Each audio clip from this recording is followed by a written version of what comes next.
राधे राधे, ओम शनिश्चराय नमः। प्रिय श्रोताओं, शनिवार के दिन आज हम सुनेंगे शनिदेव महाराज की संपूर्ण व्रत कथा। उसके पहले हम सभी मिलकर शनिदेव का ध्यान करेंगे और क्षमा याचना भी करेंगे। नील वर्ण गंभीर मुख, मुद्रा नेत्रों में न्याय की अग्नि और करुणा की छाया लिए न्याय दंड धारण किए शनिदेव को हम सभी स्मरण करें, जो कर्मों के अनुसार फल देते हैं, अहंकार को तोड़कर भक्त को सत्य के मार्ग पर चलाते हैं। हे शनिदेव, हमारे मन को स्थिर रखिए और बुद्धि को जागृत कीजिए। हे न्याय प्रिय शनिदेव, यदि अज्ञान, अहंकार या अधर्मवश कोई अपराध हुआ हो तो अवश्य हमें क्षमा करें। हमारे कर्मों को शुद्ध करें, कष्टों को सहने की हमें शक्ति दें और अपने चरणों में सच्ची भक्ति प्रदान करें। हम सभी पर करुणा सदैव बनाए रखें। आपकी जय जयकार हो, आपकी जय हो। एक बार की बात है, सभी नवग्रह जिसमें सूर्य, चंद्र, मंगल, बुध, बृहस्पति, शुक्र, शनि, राहु और केतु में विवाद छिड़ गया कि इन सब में सबसे बड़ा आखिर है कौन। सभी आपस में विवाद करने लगे, लेकिन कोई निर्णय ना निकलने पर देवराज इंद्र के पास वे निर्णय कराने के लिए पहुंच गए। सभी ग्रहों को अपने सामने उपस्थित देखकर इंद्रदेव तो घबराई गए।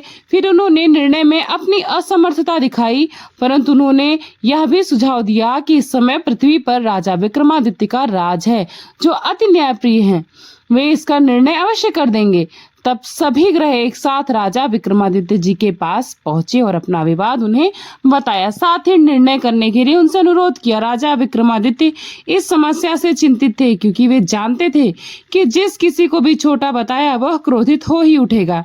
तब राजा को एक उपाय सूझा। उन्होंने स्वर्ण, रजत, कांस्य, पीतल, शीशा, रांगा, जस्ता, अभ्रक और लोहे के 9 सिंहासन बनवाए और उन्हें इसी क्रम में रख भी दिया। फिर उन सब से निवेदन किया कि आप सभी अपने अपने सिंहासन पर स्थान ग्रहण करें। जो अंतिम सिंहासन पर बैठेगा वही सबसे छोटा होगा। इसके अनुसार लौह सिंहासन सबसे बाद में होने के कारण शनिदेव सबसे बाद में बैठे तो वही सबसे छोटे कहलाए। अब शनिदेव को लगा कि राजा ऐसा जानबूझकर किए हैं। वह अत्यंत क्रोधित हो गए और राजा विक्रमादित्य से बोले, तू मुझे नहीं जानता। सूर्य एक राशि में 1 महीना, चंद्रमा 2.25 दिन, मंगल 1.5 महीने और बृहस्पति 13 महीने, बुध और शुक्र 1 महीने विचरण करते हैं, लेकिन मैं 2.5 से 7 साल तक रहता हूँ। बड़े बड़ों का मैंने विनाश किया है।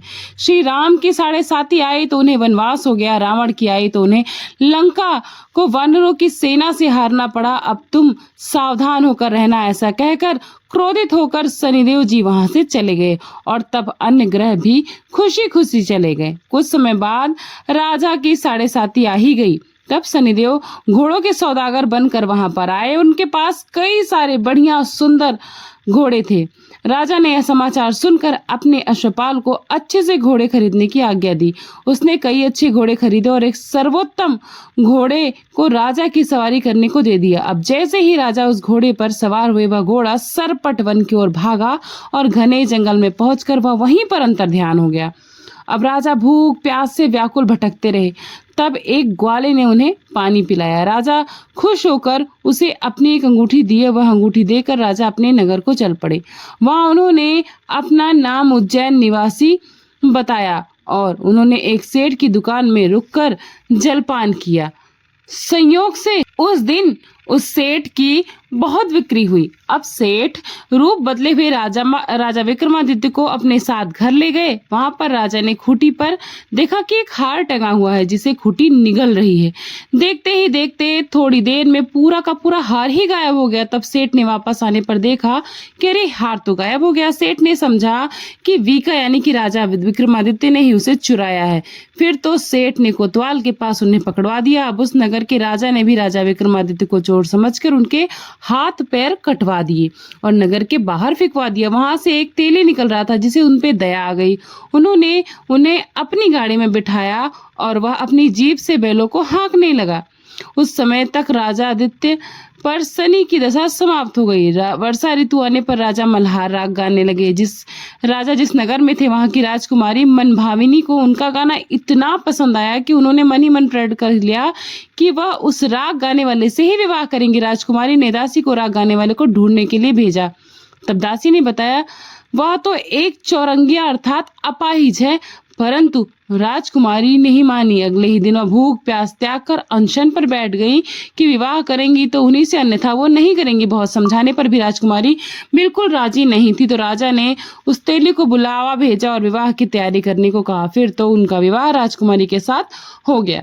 तब एक दिन सोते हुए स्वप्न में शनिदेव ने राजा को दर्शन देकर कहा कि राजन, तुमने मुझे छोटा बताकर कितना दुख झेला है। तब राजा ने उनसे क्षमा याचना की, प्रार्थना करते हुए कहा, हे शनिदेव, जैसा दुख मुझे दिया है और किसी को कृपया मत देना। तब शनिदेव मान गए और कहा कि जो मेरी कथा और व्रत करेगा उसे मेरी दशा में कभी कोई दुख नहीं होगा। सो व्यक्ति रोज मेरा ध्यान करेगा और चींटियों को आटा डालेगा, उसको भी सभी मनोकामनाएं पूर्ण होंगी। ऐसा कहकर शनिदेव ने राजा के हाथ पैर वापस लौटा दिए। इधर प्रातःकाल आँख खुलने पर राजकुमारी ने देखा तो वह बड़ी आश्चर्यचकित हो गई। तब विका अर्थात राजा विक्रमादित्य ने राजकुमारी को बताया कि वह उज्जैन के राजा विक्रमादित्य ही हैं। जानकर सभी अत्यंत प्रसन्न भी हो गए। सेठ ने जब सुना तो वह राजा के पैरों पर गिरकर क्षमा याचना करने लगा। राजा ने कहा, यह तो शनिदेव का क्रोध था, इसमें किसी का कोई दोष नहीं है। सेठ ने फिर भी निवेदन किया कि राजन, मुझे शांति तभी मिलेगी जब आप मेरे घर चलकर भोजन करेंगे।